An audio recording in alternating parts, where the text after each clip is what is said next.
We are absolutely connected. It's like, there's no question about it to me.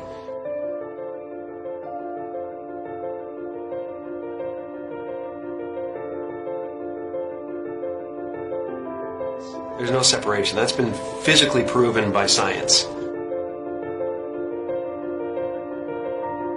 I think everybody's looking for something that they already have.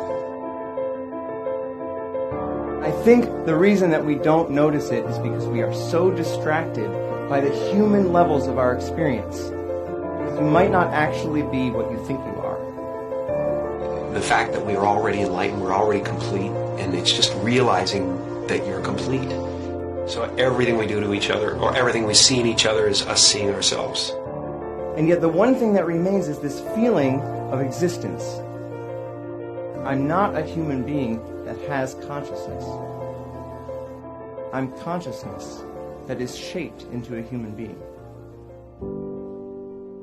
All of us are energy. A human being is a very complex pattern of energy. I always have been that energy, and I always will be that energy. I know this conceptually. Why don't we feel it? And just like an ocean is water in motion, we can call a certain part of that ocean a wave, but it gives us the illusion that the wave is a separate entity in the ocean. But a wave is not in the ocean, a wave is the ocean. And similarly, we might not be waves. Maybe we're the ocean. Maybe all of us are energy, and we can realize that directly. All suffering is based on the illusory separation that there's an individual in the environment, that there's a person that has to survive, that this specific collection of 1,000 trillion atoms has to hold itself together. But if I realize directly that I am energy, and I realize that the body and the mind are a temporary manifestation of that energy, then I can fully accept the death of the body and mind as something that does not happen to me, because I was always energy and I always will be.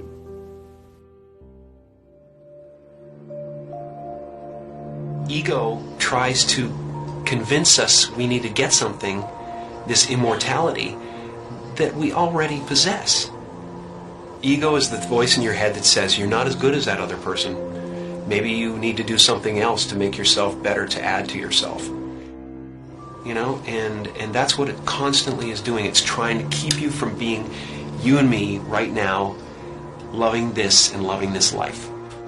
Once you realize you're complete, then this life and everything in it becomes a play of form, something to toy with and play with and make something good out of, and it really isn't to be worried about. It's to have fun with. You know, everyone is looking for God. And everyone is God. And that everyone is it. It's just now, what do you want to do?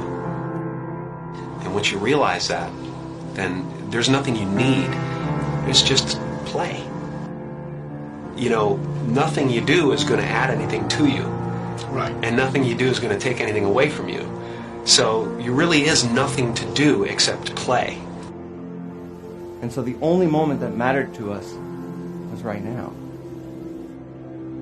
I think this experience is so important and powerful that every religious tradition at its core has been trying to convince us of its importance.